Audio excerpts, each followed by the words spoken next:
It's really a great pleasure to be here at this conference, which is something that Long Island has needed for a long time.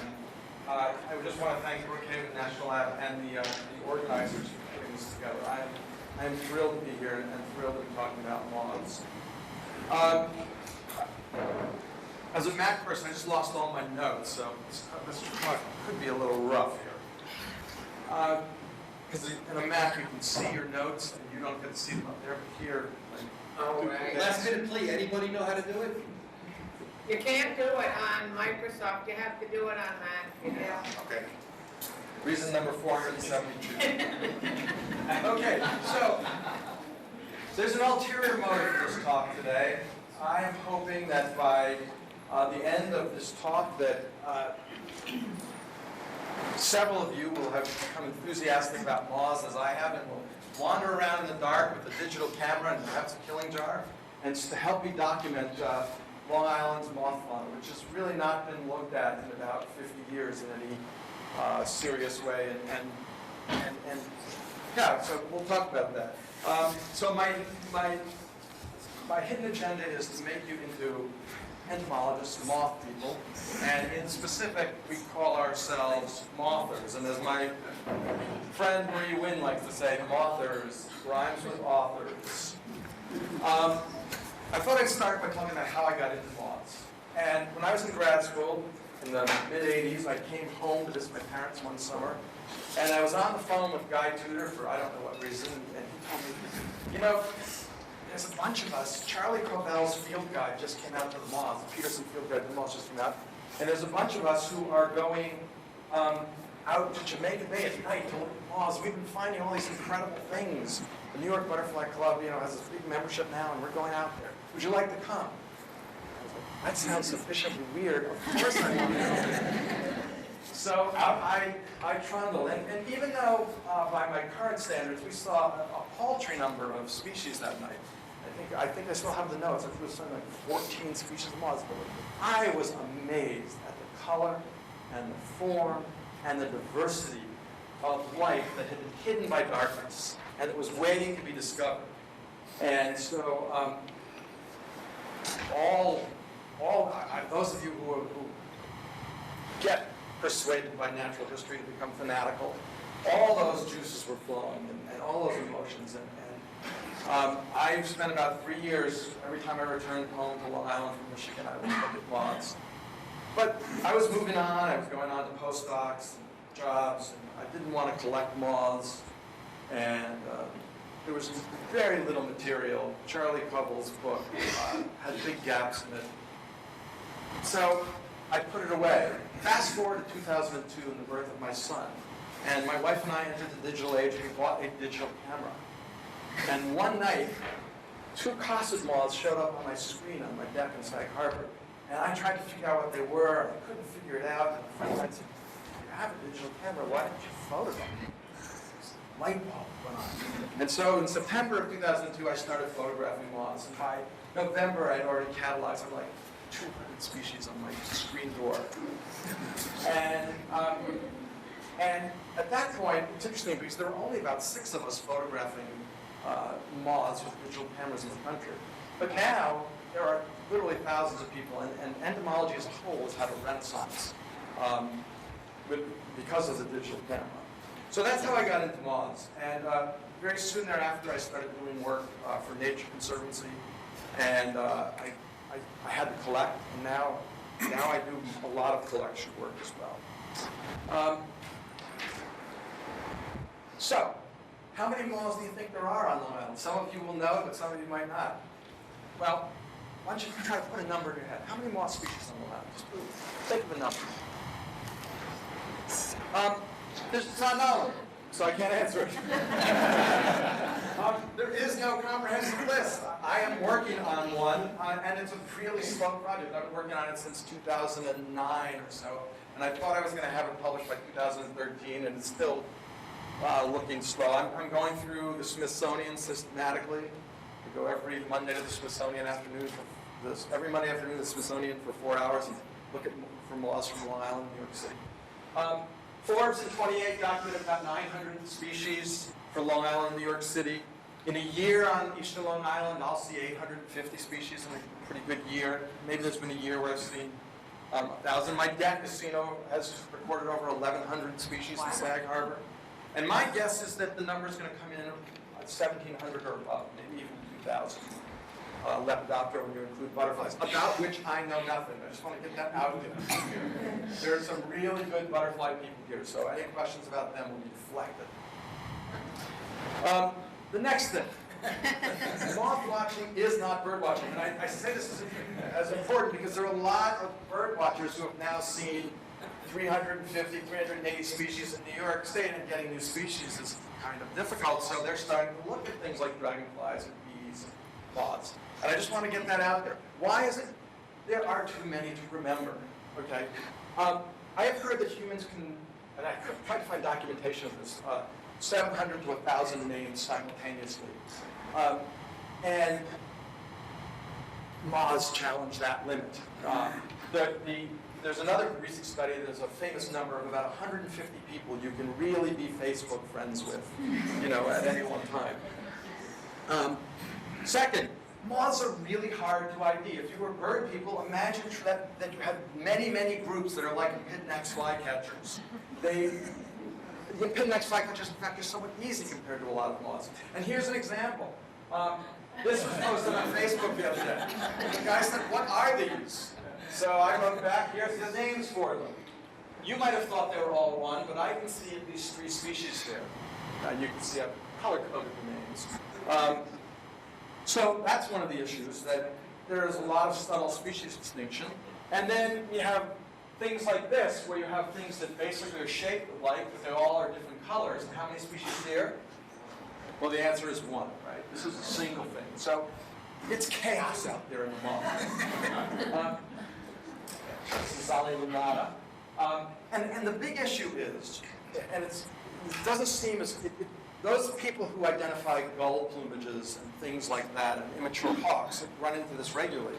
But the thing is that maintaining a stable species concept in your mind to apply a name to turns out to be a difficult thing to do when you're dealing with, 1,000 species, that are in your memory bank.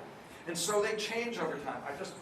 I moderate a website where people send in photos and I assign them species names. And very embarrassing that I all of a sudden, my species concept crept and I started identifying this thing as something else that it wasn't. I just realized that the other day in the Smithsonian. I was like, oh, that was a mistake. Better go change those. So that's a problem. Next, superficial characters may not work. What you're looking at here is moth pornography. These are genitalia. I have books and books of this at home. A lot of times by looking at it, you can't tell. So what do? We dissect the genitalia. And it's the standard Lepidoptera. DNA barcoding is also working, but right now it's $10 a sample, and you have a minimum of 1,000 sample minimum to send them off to Guelph to get them barcoded. So if you're willing to spend $1,000, you can figure out 1,000 of your moths if they've already barcoded them. So that's the third thing that makes it not like bird watching. Many years ago, about 3 years ago, I was in Arizona, and I was glibly naming things that came into the sheet, because I'm pretty good at that. I can quickly pick up a bunch of names and start to remember them. And Jim Miller, who's pictured here, who is probably the preeminent morphological taxonomist or systematist for moths in North America, said to me, "How do you know that that's correct?" And I said, "Well, there's a moth photographer's website and there's these books." And he said, "How do you know they're correct?" I was like, "What?" He said, "Yeah, you have to look at the types if you want to know what the name really is." That was a mind-blowing concept, right? It's like, you don't have to look at the types for birds. You're pretty sure that Peterson got it right. Now, there are a few mistakes, but they've been corrected over the years. But in moths, it's still kind of like the Wild West out there. What name actually applies to a thing you're seeing can be debatable. And because there are so many lookalikes, every Lepidopterist makes mistakes. And unless you look at the types, you don't know when that mistake has been propagated down through the years. So this is a big issue. And finally, there are undescribed species. If you see a bird on Long Island, you can be pretty sure that it has a validly published name. Not so with moths. I know of 5 to 10 species on Long Island that are still not described. And here's pictures of some of them. Here we go. And this is complicated by sibling species, which are things that look alike but are actually reproductively isolated, right?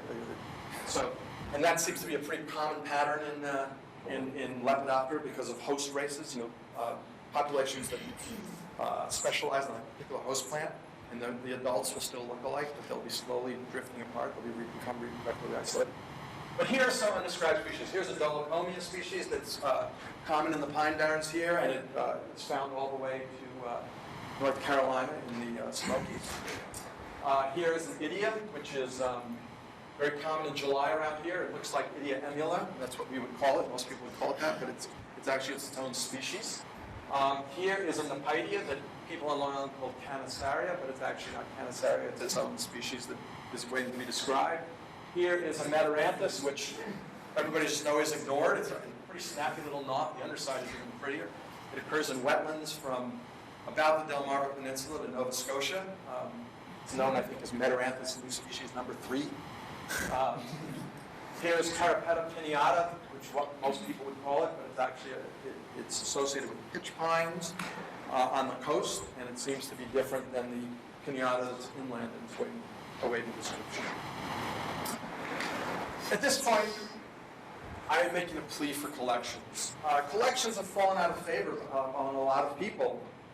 They seem to be antiquated, and there seem to be, some people think that we have collected enough already.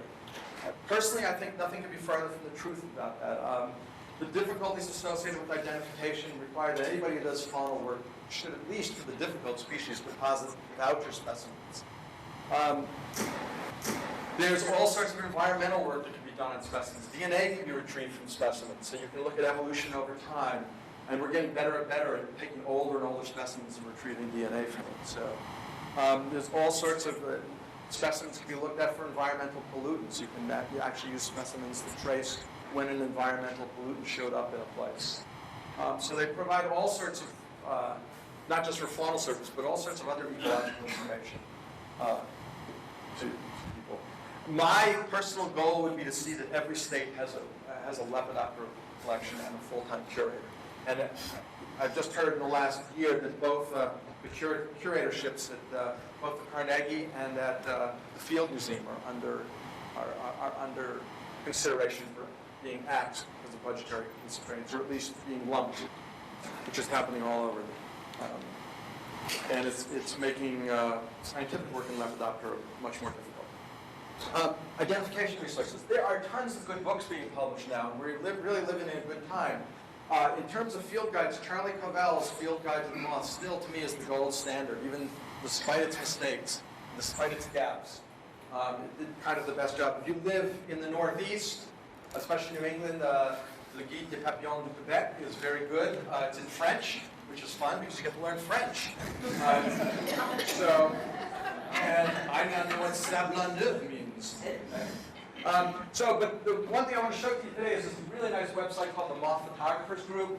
And if you click on if you type in Moth Photographers Group, you get this home page. And if you then, let's see if this works. If you click on the plate series, you get a list of all the families here. And if you click on one of these, you get a nice field guide type of past moths. Problem is, it's the entire United States that you see here. So you spend a lot of time. And then if you click on one of these numbers, you get a species page, which has the data map, living adults, and spread adults, and sometimes has larvae. This one didn't have larvae. And if you click on the large map, you get a phenology and a county-by-county account. Very nice. Does it have mistakes? Yes, a lot. Is it getting better? Probably. Bob Patterson, who's the tireless worker behind this, he's got genitalia library. He's expanding into Latin America. It's really an impressive undertaking. And but my feeling is it's going to get better as time goes on. A lot of people ask me, how do you attract moths? Okay, so what you do is you get a source of UV light, and you put up a sheet, and you have to have some sort of power source. I own a lot of security batteries because they're nice for recharging. And you sit out there and you bring your moth field guides if you want, and you photograph and collect and have a great time sitting there at night doing this thing. And if you're lucky, you get a sheet like this. Now, to be fair, this is southeastern Arizona in August during the monsoon. But I've seen things somewhat close to that on Long Island. And in the tropics, you wouldn't see the sheet. There's also baiting. Now, baiting, because I decided that I would finally reveal my top secret recipe for moth baiting here to people who came to this conference. So here's what you do. 1 rotting banana, 1 bottle of beer, and 1 pound of brown sugar. You put the banana and the brown sugar together, and you pour the beer in until it makes a nice syrup. You're usually at that point left with half a beer, which is pretty nice to drink. And if you, after you drink the beer, you are tempted to taste the bait. It's not so bad. Next, what you can do is you can cover that bait up with an airtight cover and put it in the sun for 2 days. And at that point, you want to stand back when you take the cover off. But you then throw in a shot of rum, maybe. That's only for people from the North Shore who talk about us. I don't drink rum. And you paint it on trees. Don't let it drip on the ground, lest ants find it and come up and eat it and scare away your moths. And here's a picture of somebody painting a tree with a paintbrush. She's got a bait container here. It really smells. I remember when I'd come back in the summers, I think in the 80s from grad school, I would paint around my parents' house in Hampton Bays. My mother would always say, they always know when you're home because of that smell. And if you're lucky, you will get something that looks like this. And I'm setting you up for disappointment because baiting is the most highly variable thing you can do in terms of attracting moths. So you have to have a lot of patience. Different times of the year, different habitats on the same night one will be great, one will be terrible. Generally, places that are a little more xeric, a little more sandy, a little less water tend to be better. So pine barrens are great for baiting. And generally, mid-July and late fall, and starting about mid-September are really good times on Long Island. Okay, it is some good baiting. Okay, my students always ask me, they say, Dr. McGuinness, aren't you afraid to be out photographing moths on Long Island at night? And I say, okay, imagine you came upon me. I'm wearing light-colored clothing so I can see the ticks crawling on me. And I'm in a black light, so I'm glowing bright purple. And a flash is going off every 15 seconds. Would you approach me? I have to admit, no one has ever approached me. I've spent a lot of time late at night in places alone. I have never run into somebody. If they did, I'd probably have a heart attack. But I try not to be afraid. Quick field guide to the moths for you, so you know some of the things to look for. I'm only going to go through a few families of moths. The geometry, the earth measurers. They're so called because your inchworms, those caterpillars that you see inching along, are in fact mostly, for the most part, geometrics. There are some stunning ones. I'm of course showing you some of the best. But they sit with their wings open, much like a butterfly. They're one of the few moths that sit with that open wing form. And this, the variable Antempioni, is interesting because the summer form is yellow, but the spring form is brown. And you might think they're two separate species if you saw them, except that if you take winter pupae and you keep them at warm temperature, they all turn yellow, right? So it's a temperature effect. That's one family, the geometrics. Then we have the giant noctuid assemblage has been split into 4 families now, 2 of which are major. The Aribids, which have a lot of old, there's been a major, because of molecules, because of DNA, there's been a lot of reworking of the taxonomic in recent years, as you all probably know. So we have the Herminiidae, which are the owlet moths. These are fantastic moths because they subsist on rotting plant material. And they're, on eastern Long Island at least, they're really abundant. And they can be the most abundant in your study. And they're really cool looking in profile. I mean, It's those palps. It's nice. But how can you survive on dead plant material and be good? Well, and have big populations? The answer is they're probably getting their nutrition from the fungus that is growing on the dead plant material. So they're really fungivores. We have the Arctiinae, which used to be its own family, the tiger moths. They're all brightly colored like this virgin tiger moth. Whoa. This is a warning coloration idea. If you touch them, they starting oozing out of their thorax as this acrid brown liquid, which does taste really bad. And I wouldn't eat one of these. And so they're also this cool family. They have bat jammers in their family, and they're very, very neat family. Then we have the Lymantreinae, and this is a famous moth. Does anybody know it? Yes. Yeah, gypsy moth. This is the famous gypsy moth. This is a male. You can tell by its feathery antenna. And this is an exotic species, right? It's introduced. And the females are flightless, and they have wings, and they're bright white. And you don't tend to see them as much unless you actually go out and look for them. But the males you see fluttering. My undergraduate professor, once dropped a single drop of gypsy moth pheromone inside his car. And he said the day he sold it, there would be male gypsy moths battering themselves against his car all of July, trying to find that female. And then the final family, the Erevinae, which includes the underwings, which is a group that people love because they sit with the wings closed and they camouflage, they're camouflaged likeness part. And they have these beautiful startle, supposedly for startle against predators, especially birds. They open their wings, and that gives them that 1/2 second, 1/10 of a second advantage to fly before the bird nails it. Judging by the number of damaged ones I find, birds are missing them a lot, but getting part of the wing. The weird thing about them is they have strange names, like Paleogama, which means the old wife. And these are largely named by two lonely men in the 1800s, sexually hung up. They have names like the consort, the girlfriend, the new bride, the new wife, the bride, the concubine. I mean, they're just like the consort. That's it, the consort. Which breed do you think is more accurate? I would say these two are better than this slightly. Because, yeah, this is slightly better. Here's a rare moth. It's in the other part of the Noctuoidea, the Noctuidae. They're called cutworms and darts. If you've ever grown a garden and had your little row of beans all there nice and you go to bed in the morning, they're all lying over. It's because of these kind of moths, and this is one of the reasons why gardeners hate them. They tend to be the little brown gel. My wife likes to say to me, Hugh, that's a very fascinating shade of brown you have there. You know, this new moth. I said, look at this thing I found. It's brand new. Very nice gray. Oh, what's that? Oh, okay. That was new. Here's a very spiffy and rare moth in the Noctuids. The pink streak, which is found in grasslands. And here's a really rare thing that I've only ever seen one summer in Teddy Roosevelt Park in Montauk. Doesn't have a common name. Now we get to the charismatic megafauna.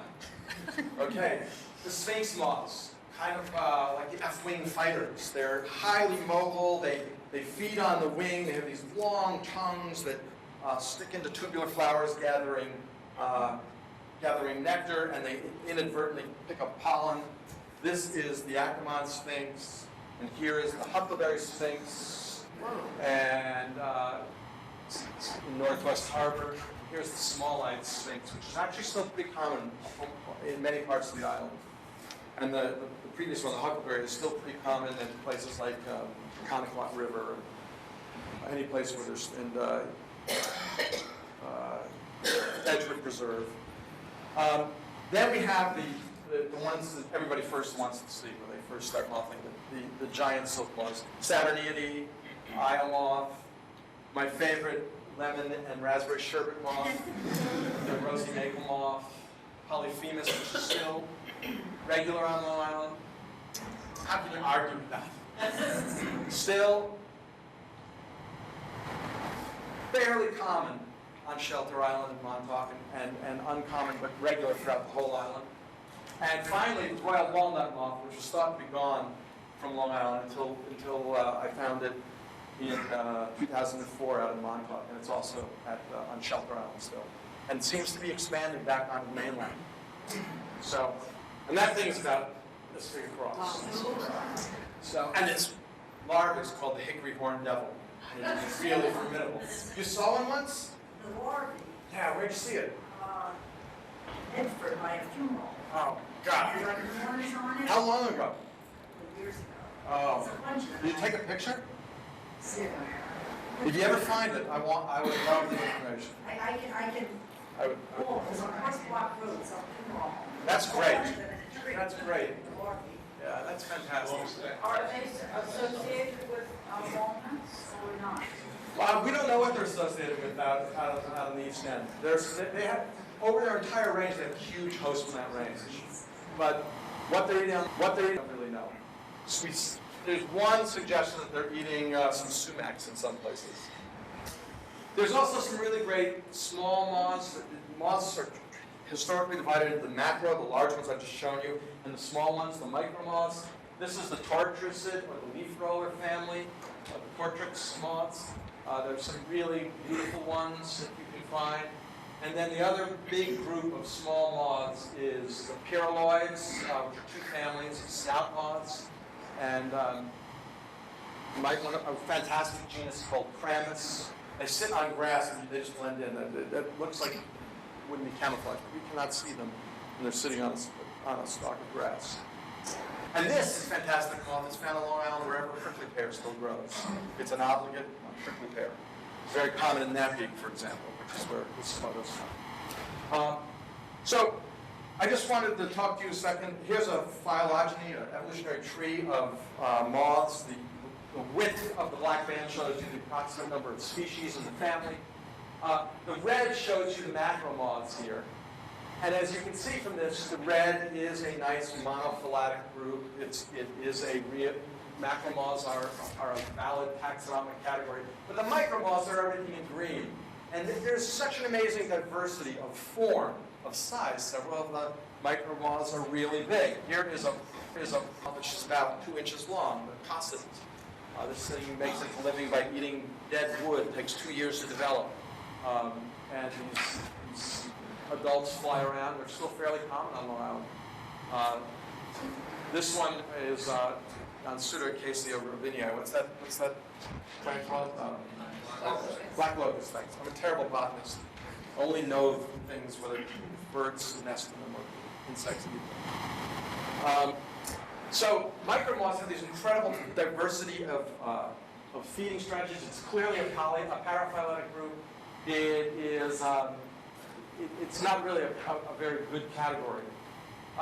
People always ask me, where do butterflies fit in? They're up here in yellow here. That's butterflies. And you can see that they are a monophyletic group, but they're wholly contained within the macro Lepidoptera. And it sort of tells us that the order shouldn't be called butterflies and moths. It should be called moths.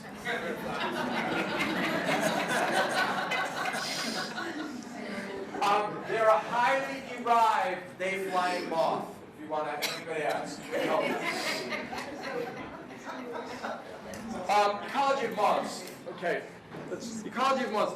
Moths, the primary, okay, we're going to do this. The primary thing that moths do is herbivory. They mainly feed by herbivory, although there's a whole family that specializes on keratin and eating things that have keratin in them.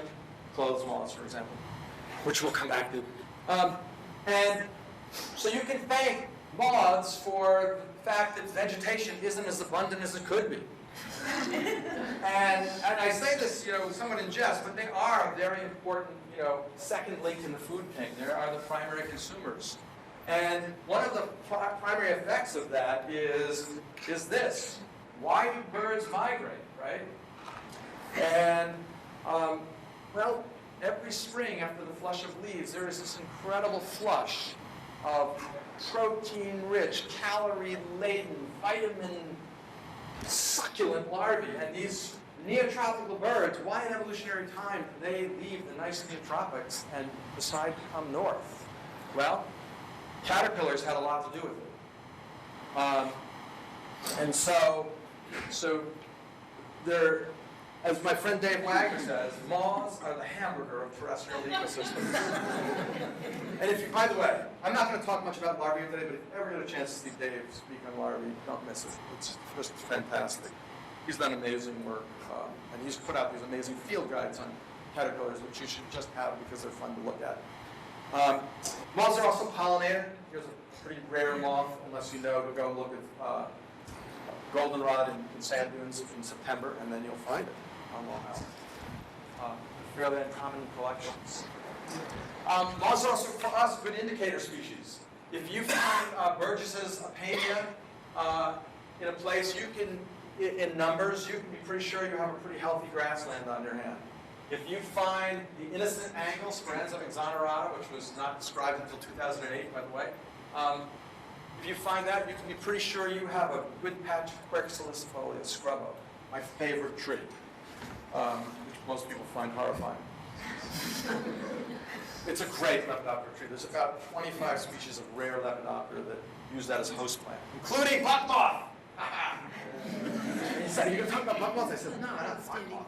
So, the buck moth, which I love, and if you've never gone out to see the flight, the nuptial flight of the buck moth, if you've never gone out to see the flight of the buck moth, it's a worthwhile endeavor in the second weekend in October going to look for them. And they are beautiful moths, and I don't have a picture.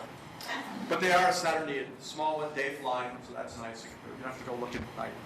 And they nest in pine barrens. And unlike their larvae, they're not poisonous as adults. Some of this work I've done, back in 2004, Bruce Horvath took a chance on me and said, "Oh, let's have him do this study at Eddie Roosevelt County Park here in Montauk." Montauk used to have 10,000 acres of grassland about the 1870s, 1880s. It now has about 200 to 500. And Bruce was really keen on bringing some of that back. And so he burned it. He personally burned it. I'll show you how he did it. Here's what it looks like now. And here's the scrub forest right here. And here is restored grasslands here. And that's just fantastic. When I go there, every time, wow, Long Island's great. So he got a crew, he assembled a crew, and they chopped down a bunch of vegetation, and then they lit it on fire in April, I believe this is, and it burned, and it looked like that, because the East End is frigid until June 15th. And then it slowly came back, right? And by the end of the summer, we had a beautiful eastern grassland. And so, very, very quickly, I did 11 samples from October to May, twice a month, at the new, within 4 days of the new moon. One sample was done with a bucket trap to kill the moths. The second sample was done by counting moths on a sheet. I had set up 4 sheets and run between them. I spent 15 minutes at a sheet and do 2 or 3 things a night. 2 in the morning, I'd collapse. And here's what we found. We had a burn treatment and an unburned treatment, and we had 2 sites. And if you look at the number of species, there were many more species in the unburned, right? But if you look at the number of individuals, come on. There we go. If you look at the number of individuals, same pattern. So that was like, oh, the burning reduces moths. That's interesting. So let's look at this a little more carefully. So I decided, okay, I'm going to look at the moths that we caught and look at their host plant category here. And I'm not going to give you enough time to see that. So I was really interested in what the things that ate grass and what the forb feeders, what the things that ate herbaceous plants were doing. And I didn't really care so much about what the tree feeders were doing, what the shrub feeders were doing, because those weren't rare habitats. And you can see when I looked at it this way, I had 56 grass eaters, 108 species that were herb eaters, et cetera, a lot of tree eaters. And so then I started to look at what happened there. And if you look now, you see there's no depression of species between the burn and the unburned. And there's a big improvement in numbers. For the things that eat grass, in the burned plots, there were many more individuals. So fire was working. We were pretty happy about that. So then I said, better look at herbaceous feeders, right? Forb feeders. And here, there was a slight improvement in the number of species in the unburned, and the same sort of slight improvement in the number of individuals. So then we looked at rarities. No difference in the number of rarities between burned and unburned. But in terms of the number of individuals, there was a slight improvement. So burning seemed to improve the rare species, and made Nature Conservancy a little bit happy because they like to be preserving rare species. And so our conclusions from this were really that, okay, burning is probably a good thing to restore grassland. It brings the animals that are associated with grasslands come back. The rare species come back, but we have to do it carefully. We have to maintain refuge. Right? We have to have places if we burned everything at once, we would risk losing some species perhaps. Did a similar study in the Pine Barrens. I just showed you this because I had to show you Gerhard's underwing. It's really rare moth that occurs from New Jersey to Cape Cod, and then again in Oklahoma and Nebraska. It's the only two places it ranges. Abundant on Long Island, if there's Quercus ilicifolia around. Scrub, my favorite tree. Did I mention that? And similar study, we were trying to look to see if we could bring back species associated with scrub oak if we burned the Pine Barrens. 2 and 4 years, we did the study 2 and 4 years after the burning, and we found that no difference in species, but that the unburned plots had about 30% more individuals. So we held on to the species, but the burning had an effect. However, there were 47% more individuals of scrub oak feeders in the burn plots. So that attempt to bring those scrub oak feeders back really worked. And since a large number of the rare moths listed in New York State feed on scrub oak, this was, to me, an important insight. We feel pretty certain that fire resuscitates scrub oak and biodiversity. Mishomac, Mike Laspia invited me out there, and I jumped at that opportunity. I've seen all of Mishomac, but only in the dark. And what a place. A lot of deer. And ticks. In 2008, yeah, a lot of ticks. In 2008, I said 4 traps a night, two nights a month. I caught more than 20,000 individuals of 727 species and discovered a previously unknown species of portricid, which is only known from eastern Long Island. Its current range is Mishomac to the Sofo Field at Bridgehampton to the Walking Dunes. That's its known range in the world. I found 26 rare species of Mishomac, as well as 7 additional listed species. And we showed that Shelter Island was a refuge for both the imperial moth and the royal walnut. This is the imperial moth, also about that big. Fantastic moth. And here's the new species, really, that big. Fine. Oh, we're at the end. Whew. Okay. This really ticks me off. That didn't happen. I'm sorry. That just did not happen. Okay? Trust me, people. If you go in your house and a moth flies in with you, do not panic. It will not eat your clothing. How do I know this? How can I promise this? Because moths that eat clothing are in the family Teneidae, and they're teeny. This thing is that big. I have never, in 10 years of looking and spending more hours than you want to know, I have never seen a clothing moth at a black light or an incandescent light outside. In fact, I don't have a photograph of one yet. A friend of mine had them in her sweaters, and I meant to go over and photo. I never got there. I still haven't seen the darn thing. So this, which was in a British paper, and it was, I hate moths, was the title of the article. And this is why. Those moths did not make that hole. Something that looked like this. This is a tropical moth that gets transferred from house to house by people. It doesn't fly in. So take that yellow bulb out of your light socket, put in an incandescent, and maybe hang a black light there. And enjoy the moths that you see at your front door. And let me know about it. Thanks a lot.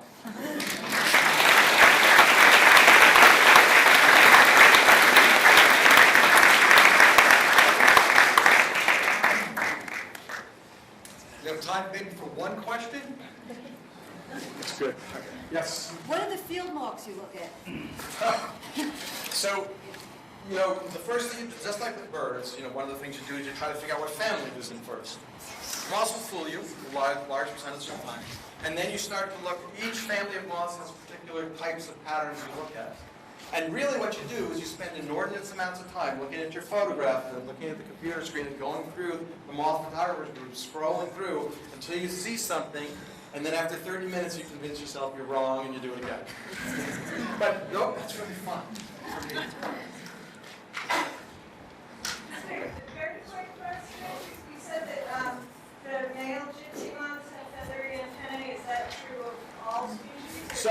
In general, the males have the antennae because they are cherching la femme, right? They are looking for females. And the females are putting out the pheromone, and the males are following it. And it's really, it's an amazing thing because, I mean, just in human terms, like, think about it as humans. These female moths will come out, and their wings will just be blowing up, and there'll be a male mating with them, right? So, couldn't you wait? You know, no, she's putting out, you know, like, frankly, for adult moths, like especially those big ones, they don't have any mouth parts. It's all about sex and dispersal and laying eggs, right? That's their life as an adult. And, you know, eating was the caterpillar phase. And so they just, you know, if you anthropomorphize evolution, they just want to get mated and then get their eggs out as soon as possible, right? And that's the strategy. So, yeah, it's, if you see big feathery antennae, that's probably a male. We have to cut it unfortunately. Perhaps afterwards you can. I just wanted to say that Doug's funny, but you should name this. Bringing nature home, and yeah, Doug Calloway wrote about bringing nature home. He encourages you for all sorts of reasons, particularly for birds and insects, to plants, and particularly certain native plants in your gardens.